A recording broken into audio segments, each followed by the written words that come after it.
Adam, good to invite you onto the podcast. Pleasure. We're here to talk about flotation therapy, but for anyone who doesn't know you, tell me a wee bit about yourself. So I work in Dublin for a company called Irish Strength Institute for the last 12 years.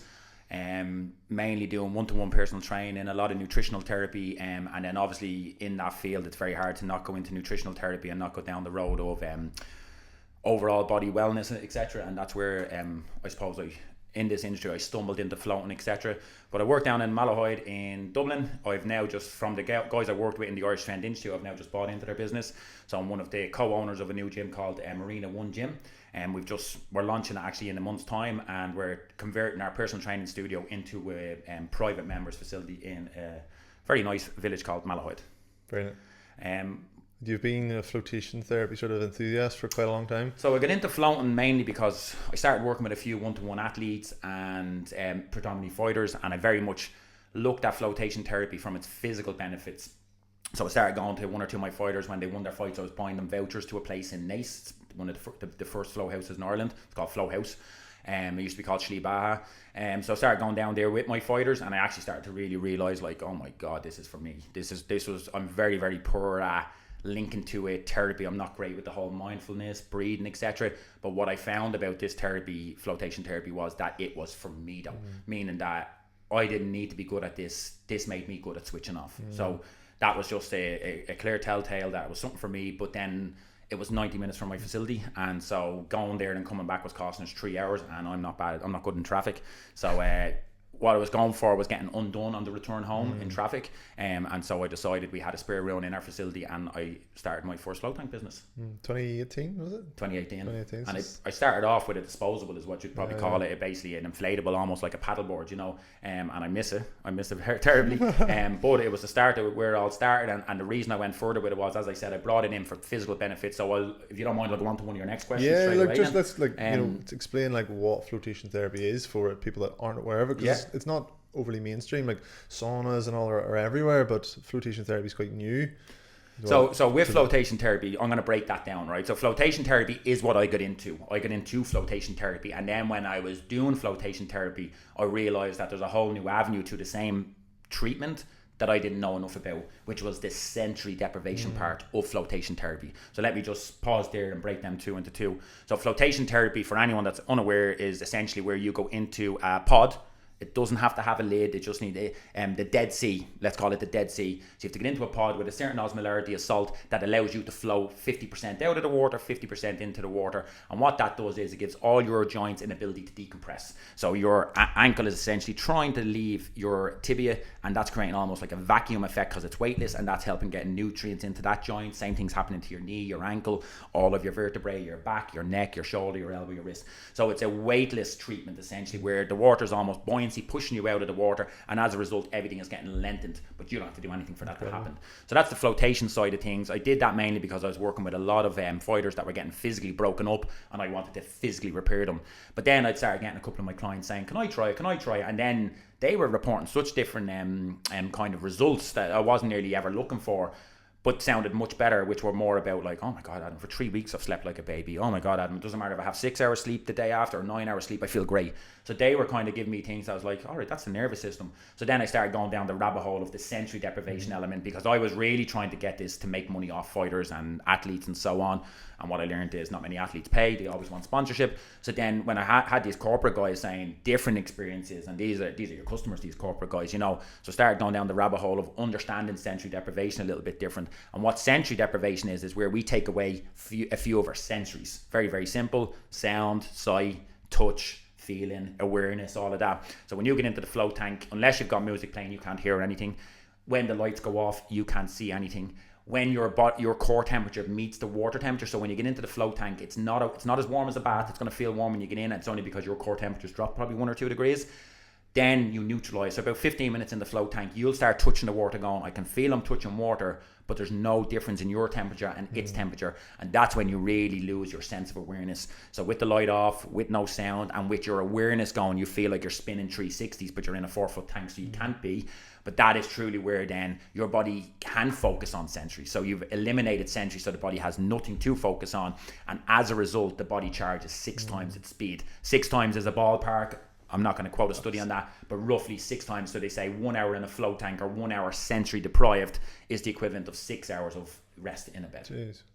You have a good quote. Is like everything works better again when it's unplugged, even you. And I used to have a jumper saying that. So you know yourself, if you plug out your TV and plug it back in, that's usually reset, you know. And we're the same sometimes. So that's it. My jumper used to say everything works every now and again when you unplug it, including you unplug yourself every now and again. The world today is so busy. Like phones, laptops, smartwatches, Oura rings, you're just constantly stimulated, and the float tank is a completely different experience for some people that it's maybe even challenging as well. You know, it's almost like so stimulated to so quiet. Like, how have you seen people maybe overcome that? All right, so that's a little bit. So in regards to flotation therapy, for anyone that's listening to this, I do think you need to be a certain person to own a float tank, because you have to have tons of belief in it, because the belief in the customer is the belief you have in it. So most customers aren't coming into this with belief that they get that off you, you know. And so for me, what I actually started to do was I started to drift away, because I wasn't loving it as much. And that's probably why we are here where we are today, Ben, because I'm probably not as into it as much as you are. So I think what you're doing here is a bit more of a package that suits flotation therapy, whereas I had a business for flotation therapy. So I think the biggest thing I found, and this is what I was saying to people, is people don't want to get away from their phone. So I had people saying to me, that would have been better if I could bring my phone in. That's the whole point. Sensory deprivation, love, like, you know, or guy, or whoever the hell it is, you know. And so then I started realizing, and then people getting out saying, that would have been better, but you could have told me my phone was going to be covered in salt. And I was like, sorry, I didn't know you were going to bring your phone in with you, you know.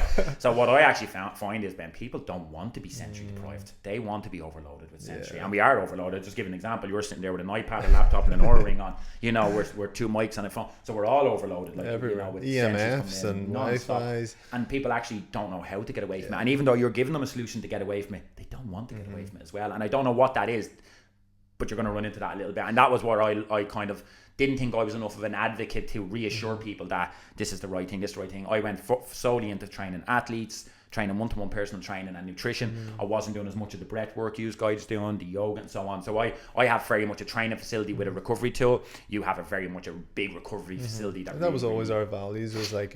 You've got the yang of the training, the yin and the recovery. So I think it's an incredible addition.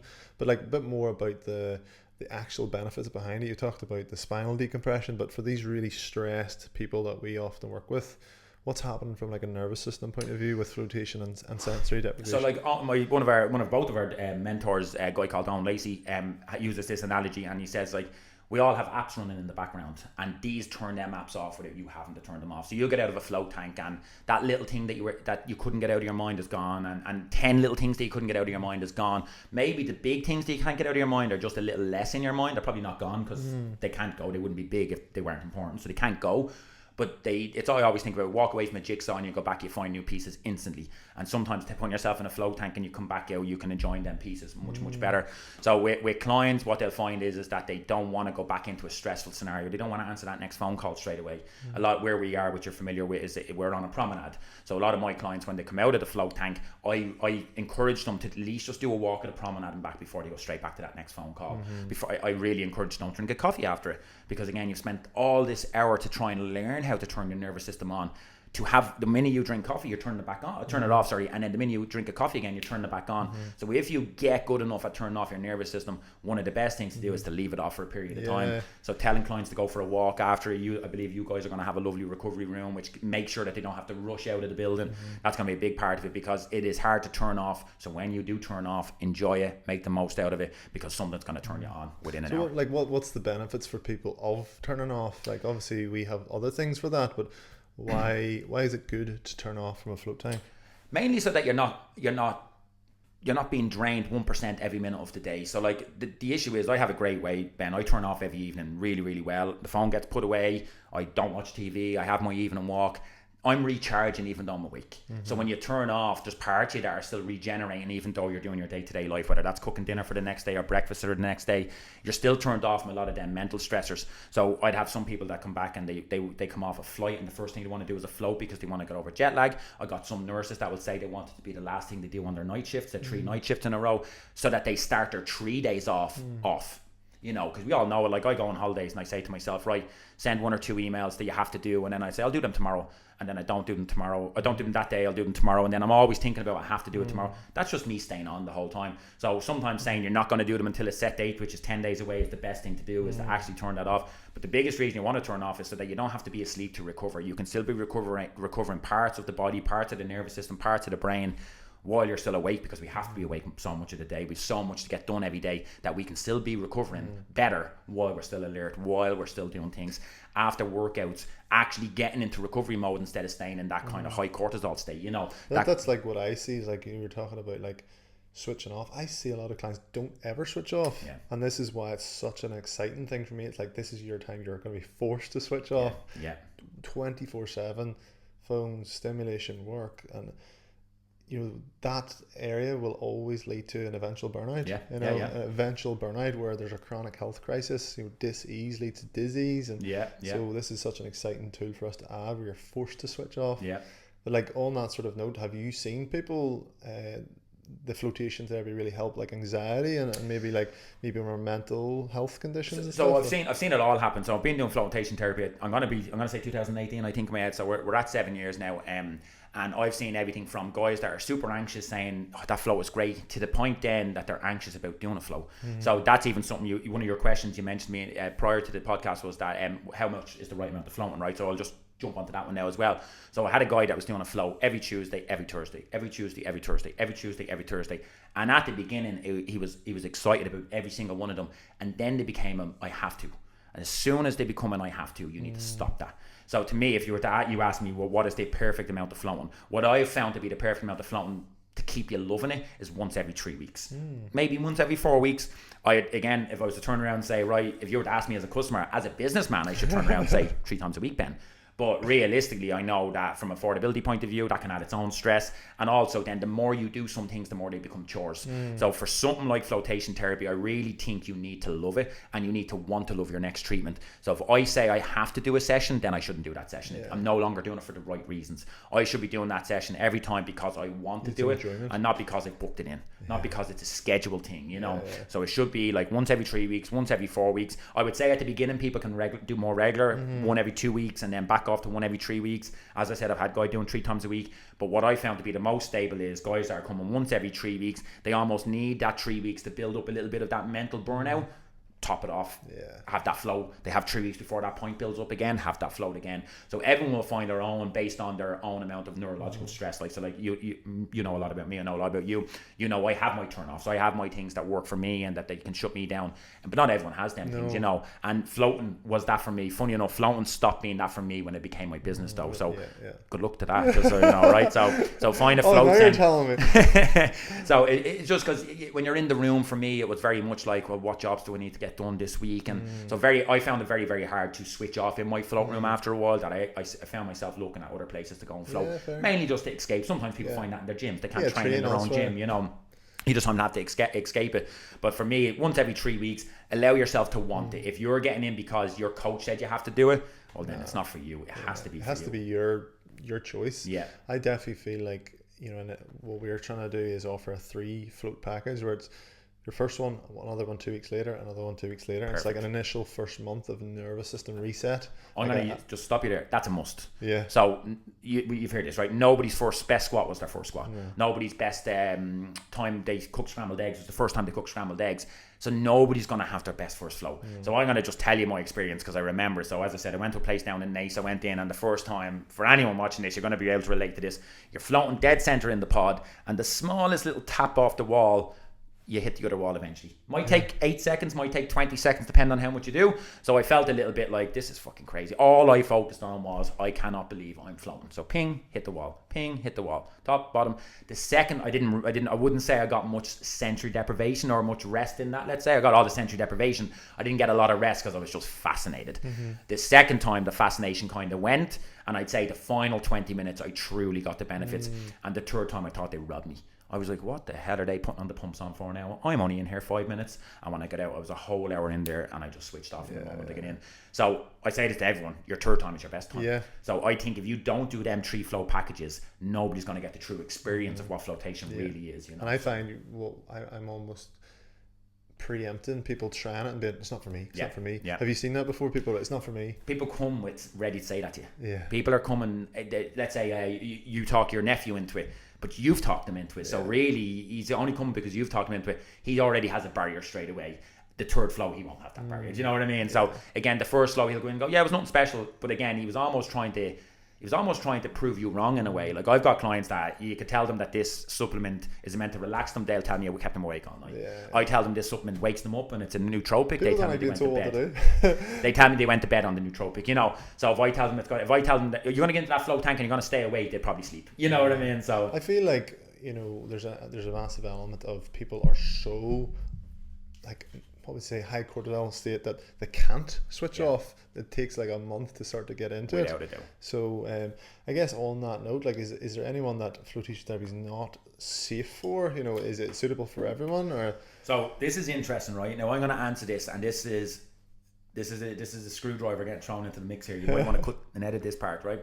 So this wasn't something I learned through flotation therapy, but I learned this prior to flotation therapy.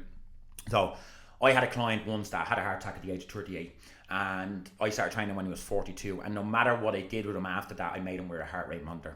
And so at one point, again, I'm always thinking, you know, wrestling is, I hadn't got a float tank at this point, so I'm probably going back to 2015, 2016, and I asked this client to do an Epsom salt bath. And again, it's sauna, it's an Epsom salt bath, it was a heart rate monitor. I wanted to know what response we got out of them. Within 2 minutes of being in an Epsom salt bath, he went from sitting at about 90 beats per minute up to about 162 beats per minute in seconds. And he actually said to me, it was the closest he's ever felt to having a heart attack again, right? So out of the Epsom salt bath, I was at a wall. So of course, what do you do? Own lazy is Wikipedia. So correct. What is the story here? Dude, he might have a sulfur gene. Magnesium sulfate is the magnesium in an Epsom salt tank, and so he had this sulfur gene, which meant he had an inability to. He had his genes done. So when Owen said this to me, he actually said, "I have my genes. Let's look at them." So he had a sulfur gene. No client is going to know this. Is the only thing. No client is going to know this. So on my intake questionnaire form, I did ask people, have they had an Epsom salt bath, and if they ever had a bad experience with it. More often than not, I've not had any single person in the 7 years of flow, not a single person with that, except this particular customer. So that's just to answer your question. That's not something that I reckon too many people are aware of. This guy had an inability to detox sulfur, and he got into a bath of magnesium sulfate. So again, that was one thing. That was a lesson I had to learn there. Never experienced that with the float tank. You get a lot of people that'll come in and go, I don't float, am I going to float? If you're a brick, you're going to float in a float tank. Yeah, you don't have to float. The buoyancy of the water makes you float. So it's not a skill set. You don't have to be a scuba Steve. You know, you are floating 50% out of the water. Pregnant people will be very, very concerned. They can float. I'll put you onto somebody who has floated from the start of the term to the very end of the term, and she actually owned the float tank herself. So I'll put you in touch with her. She'll give you all of her experiences on that. I've had many pregnant people come in and float. There's obviously different ways to set up people in that scenario. You've seen it yourself. We've got different ways to put a lift underneath their knees to support their lower back and so on. But ultimately, floating to me is for everybody. It can scare some people. So yes, one of your questions was if people are claustrophobic, etc. That is another thing. Everyone that's claustrophobic that's floated with me has eventually turned off the light anyways. So when they get in and they're claustrophobic, I encourage them to do the first 10 minutes with the light on. I also try and reassure people, you're only getting into a bathtub here. So break that down a second. So someone is like first time floating, they're nervous. What's the options available? So if you're getting in, the options is, right, so bear in mind what I said about sensory deprivation is we're trying to take away as many sensories, but we could just take away one. You know, so you could get in with the lights on. If you're claustrophobic, I think you need to start with the lights on. But anyone that I ever started with that were claustrophobic and I start with the lights on, all almost told me by the end of the service they had turned off the pod light because they have that control. So if you are claustrophobic and you're floating, you will have access to turning off the light yourself or turning it back on if you go through a point of being scared with the light off. The second alternative is, if I'm right, you've rigged your room up to have sensors. So another alternative would be that they can have full control over the pod light, but you could arrange to leave the room light on. So it means in any case they open up the pod door, they're reassured with light. The one thing anyone that's claustrophobic or scared is going to be that once light gets back to them, they'll feel reassured instantly, you know. So when people are claustrophobic, keeping their head down where the door handle is one of my go-tos. Because no matter what, you push your hand up, the door's on gas struts, the door will open. Once light comes in, you will be reassured. The tank is 12 inches deep. So again, it's not a deep tank, it's not a swimming pool, it's not buried into the ground. These people are getting into a very large bathtub, but a lot of them are afraid that it's actually a big pool, you know. So you're just reassuring people that actually, no, this isn't going 2 feet into the ground. This is what you see kind of thing. A very, very large bathtub, like a futuristic car with water in it, you know. There's physically no ability to drown in it. There's no ability. Yeah, like, don't get me wrong, if you turned over, but I promise you, if you turn over, the density of the salt hitting your eyeball will wake up the dead. Yeah. So again, there's zero possibilities of that to happen. And again, just reassuring yourself, starting off with the light on, turning the light off, making sure you get a couple of breaths in, and most people will fall asleep by the end of float time. You can have music on as you well. Can have music if they on, can't deal with the quiet. Some people have a lot of noise. I personally didn't like the music because, now don't get me wrong, sometimes without the music you can really hear that heartbeat. I did have some people that would request music. They were literally like, it just doesn't work without the music for them. So you're gonna have your blend of clients that some are very much music based, and that's all right. That's just one century they're not turning off, you know. But the more centuries we turn off, the quicker we charge that nervous system. Just to point that out, you know. But in regards to anyone getting into the float tank, there's nobody that's not suited to the float tank. So there's nobody that's not suited to. But what's the key things to focus on to first time float? Being able to relax and switch off. What's the key things you would focus on? Is it doing a bit of breath work before? Is it nature exposure before? No caffeine? So for me, I typically say no caffeine for 2 to 3 hours, because you'll get a lot of people saying, oh, I can drink coffee and go to sleep. Maybe. But their nervous system is dancing. So they might be lying in bed with their eyes, but their nervous system is having a rave, you know. And then they wake up the next day wondering why they're exhausted. You were asleep, but you weren't recovering, you know. So I don't care if you can drink coffee and go to sleep. You cannot drink coffee and turn off your nervous system. It's not possible. It's not possible, you know. So don't drink coffee 2 hours prior to this, just to give yourself your best chance at the most rewards. What about food? I would want you to eat about an hour out. Between the hour and the 2 hour window. You don't want to be too close, because you don't want to feel that kind of full stomach, but you don't want to be 2 hours before food and all of a sudden you start feeling that hunger creep in. Gargles. You don't want to be down in a load of water beforehand. So again, make sure you go to the bathroom beforehand, and then just have water to dampen them out, because there is a lot of heat in the room. You will want water at some point. So again, just mainly water to dampen them out, but otherwise don't drink too much water again. And then one of my little tips, because again, not everyone is here to breathe, but very easy. I just tell a lot of people to try and do 10 when they're ready to relax, to try and do 10 breaths of 4 seconds in, 4 seconds out. And more often than not, that's enough to turn most people off. The average person anyways, you know. Some people have more advanced breathing methods. I know you have lots of breathing methods. But again, if I start saying to people, do box breathing, exactly, keep it simple, sexy. So 4 in, 4 out, 10 times, and usually by 10 they're not even counting anymore, and they're just having long inhales, long exhales. Brilliant. And like, see, this is sort of the first time floating, but regular floaters, have you seen people with like some serious success stories with like maybe again anxiety or physical body recovery? So I've seen a lot of people that I would say, let's say even like you know what adrenal shiners are, like these kind of allergy looks. Like I've seen a lot of people almost diminish them, like, and they would have often thought that was normal, like oh, these burnout sort of burnout almost. But again, burnt out for so long they don't know about it, you know. And so then you see them and they're telling you they're fine, but what they think is good is them being 5 out of 10, whereas they just haven't felt what 10 out of 10 is in a long time, you know. And then you start getting people feeling better, they start craving that feeling. So again, what was your question, sorry? Just like success stories, like so again, I've seen a lot of them go, but one story that has cropped up a few times that to me is just a nicer feeling, because I know for these people I'd imagine it's on their mind. I've had tons of people come in with psoriasis, not because of that, they've just come in with it. And they'd ask me, so the rule is with that, guys, is if you've got open flesh wounds, it can be sore, it can be painful, it can be dangerous, it can probably be damaging in that sense. So if you'll know that yourself. These people know roughly what severity they have. But if you've just got broken skin here and there, and you've got like red rash skin, it can diminish that. Gone. I had clients that said that their hair hasn't stopped shredding scalp for years to going completely fine 3 weeks after a flow. Wow. You know, and so then these guys, that sells. That's it. Something like that will sell that customer forever. The same with these guys that are coming in 6 out of 10 thinking they're 10 out of 10, and then you get them to feel what 10 out of 10 is. Because what happens is a lot of these people end up asking you for a nutritional consult later down the line, because they just see you're a different kind of, you're wound up differently. Look at your facility screams that, you know.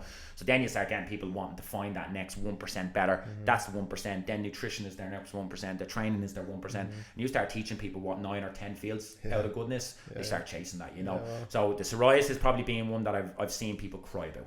I've seen them crying. People that will have rashes on the gone, and they're crying because they never thought they could get rid of it. But then the flip side of that, like the pod's very like extremely clean, you know, it's well filtered. So like you get a lot of people that be like, oh, am I getting in that after somebody else? And I always wind people up, and you kind of know I say things as they are. So like, do you do that in a hot tub in Farnham Estate or in fucking Galgorm? No. No, you don't. You look at 7 people getting out of the hot tub and you get straight into that hot tub and don't care. So again, you're using high grade hydrogen peroxide. Hydrogen peroxide is like what the likes of Glambia and Borbia and all these food grade cleaners use. It's one of the cleanest detergents you can use. It's not as toxic as chlorine and so on. Then there's a micron filter. There's UV filters. So it's extremely clean. I think that's a common concern. People's like, how is this thing clean? It's extremely well clean. So like by the time one person gets out and the next person gets in, all of that water will have gone through your filter system probably 4 times before the next person gets in. It's not like 1 in, 1 out. It's about a half hour minimum. I think it says the pod needs 12 minutes to fully circulate. So you got that's somebody having a shower after the flow. Then that's somebody having their next shower getting into their flow. So you're probably getting 2 to 3 full circulations of the tank before the next person anyways. And as I said, peroxide on its own does all of that. So again, from an overall sanitation point of view, that is what it is. The salt on its own is a detergent. The salt on its own, there's 450 kilograms of salt, so 1,000 pounds of Epsom salts in that. That on its own is what we clean things with, So between salt, peroxide, UV filters, micron filters, that water is cleaner than your kettle water and the tap water. Don't get me wrong there. So sanitation is obviously kind of one of them, but is there any other myths or misconceptions that you've came across that people might have that you can think of? Around flotation therapy in itself, like it's not for me, or it's like I don't believe that's not for you. Like I think everyone can eventually figure out if something's for them. A lot of the time it's not for you. It's probably because you're not for it, meaning that maybe you're just not ready to with the sensory deprivation. Like, so everyone has a different level of where they are. So let's say you're a 4 on a sensory scale, somebody's on a 9. I promise you, 9 out of 10 being really more wound up, they'll be the people saying it's not for them because they know everything, of course, But in fact, it's because they're just not in tune. They're not able to slow down. They're not able to calm down. They're not able to focus on doing something so slow that can have so many benefits. They're just running a million miles an hour. So the answer to me is, Ben, it is for everybody. It's, are you for it? Are you at that point of your recovery plan or your recovery world to try and get into sensory deprivation? Because it's hard. It is hard. It is hard, It is hard. I know I've done it with you loads, but I think I hadn't done it in quite a while. I done it about 2 months ago there, and the first one I was a wee bit like physically sore and I could struggle to switch off. I went back 2 weeks later and my body was amazing, but I was a bit mentally struggling to switch off. I went again and boom, it was amazing. So there's again that 3 times, three times, which was what we're kind of going to recommend with people. But I think there's only about 5 tanks in Northern Ireland. There's probably similar down south. Like, where do you see the flotation therapy going? I'm very bitter with this because I fucking love it, Ben. So flotation therapy to me, and I'm saying this standard, I don't care who out there watches this, to me, flotation therapy is the highest standard performance recovery we can offer to somebody. There's nothing else, no other tool on this planet that can do what that can do. I truly believe that. You can come at me with hyperbaric chambers and cryotherapy tanks and IV therapy all you want, and I'm a big fan of all of them, but not one of them single-handedly offer you what that can offer you from a flotation therapy and a sensory deprivation therapy. So I'm a bit bittersweet that I've walked away from the business, but I wasn't the right person for the business. So like I'm saying, floating is for everyone, but are you ready for it? I'm probably not the right guy to run a flotation center because you know me, I'm very energetic, and I could probably give you so much energy before you go into your float that you won't float then as a result, So I just really realised that wasn't my tool.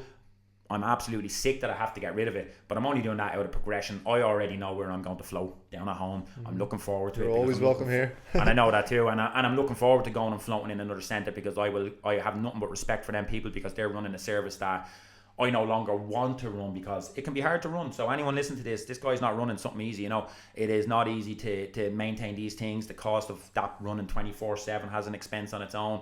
Everyone just thinks about that 1 hour that they're in the tank. Oh, is that 1 hour worth 65 sterling? You bet your ass it is. But again, they're just focused on that 1 hour what about the 12 hours that water staying at that temperature that you're not even in this building, So there's loads of hidden expenses that a lot of people will try and undercut you, but I promise you, it's going to revolutionise itself. But I think the issue is everyone is so sensory overloaded, they don't know how to get away from it. They don't, Ben. So the biggest thing is that I wasn't a good enough person to talk people down, you do breathing classes, you do all of that stuff already, that this is where their next stage is for you. Whereas I wasn't doing the in-between, the stuff from what I do to the float tank. There's a big in-between stage that I think you complete. So have you seen, like, I know you had a sauna stuff, have you seen people packaging it with different products, like that's what I think a breathwork class into a float tank? So I obviously ran flotation therapy as a standalone business, and that was where I went wrong. Again, I just think it's very, very hard for a business like not just flotation therapy. If I had a facility with 3 hyperbaric tanks, I don't think that works. 3 facilities with cryotherapy tanks, I don't think that works. 3 facility with IV stations, I don't think that works. So I think as an overall package, I think it can really, really work. For me, again, I had a float tank and I had a strength and conditioning gym, and there was no in between, so there was nobody doing breath work classes, so I just think for me, I wasn't the right person to encourage it day to day. Every time I'm on Instagram, I see your place preaching what I should be doing. I'm not that person, so I just realized actually, so like I'm saying, are you the right person to get into a float? I'm not the right person to own a float anymore. That's what I've realized. Incredible.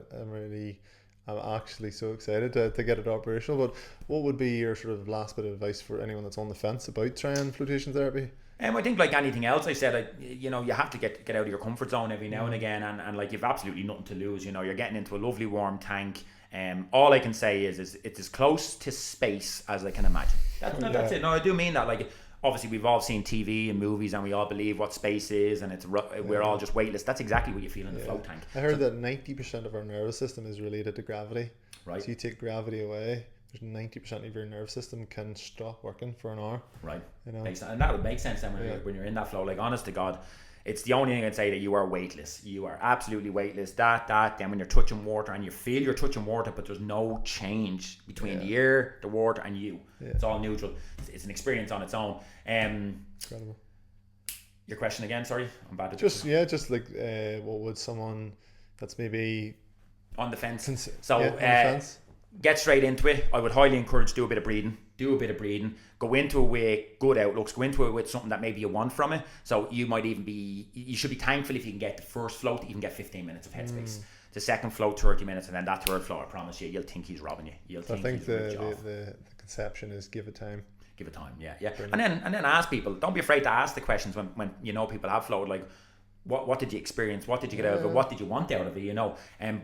But go in with what you want out of it, and not just because somebody else told you. So you should be going in to find benefits that you feel you need, rather than when you get this, you're going to feel your skin is softer. Do you need your skin to be softer?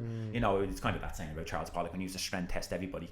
Well, 80-year-old Mary's only here to make sure that she can still put things onto the top shelf, so we don't need to strength test her. So what if your skin feels good after floating? Is that what you were getting in for? If you were getting in to see, did you have a better sleep for the next? So if there's one thing I could tell everyone to look out for with flotation therapy, is this: after you do your first flow, pay attention to your sleep scores. If you're an Oura ring, if you're just somebody that uses your phone, if you have any of the Whoop bands, or just pay attention to you.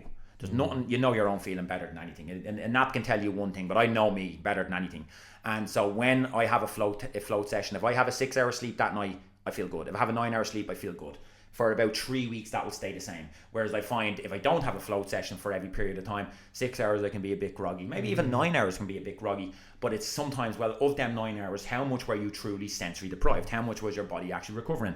And flotation therapy gets you better at actually recovering in your bed. Yeah. So that's even one element I'd be looking for, is, are you feeling more restored from the same recovery tools that you've already been doing prior to flow? If you do 2 saunas a week and you're not feeling great from them, but all of a sudden you add in the flow, it's probably not the float that's doing that. It's probably the float allowing you to get more out of the saunas as well. So as you're saying, you're bringing it into a package, and I think that's where it belongs. I think on its own, like if somebody said to me, the only thing I do every week is float, and I'd say, no, it's not. Once a month I do a float, Adam.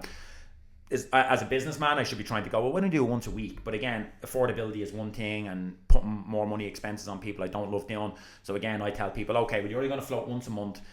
What about doing an Epsom salt bath every week other than that? So you do an Epsom salt bath for the next 3 weeks and a float on week 4, an Epsom salt bath for 3 weeks, a float on 8, and trying to encourage them to still try and do medium style float tanks, if you want to call them that, But again, it's honestly about trying to find what works for you. As I said, I had a guy doing it twice a week, and I remember one day he said this to me, oh yeah, I have to get back in for that float later. And I just said to him, that's cancelled. What do you mean it's cancelled? Because of the words you use means you're only going for me now. You're only going for me, my friend. You're not floating later on, because you don't have to do it. You should want to do it, So if I could leave it at that, one thing is, don't overflow. Get 100 customers that do it once a month. Interesting. Brilliant. Thanks very much, Adam. Happy days. Cheers.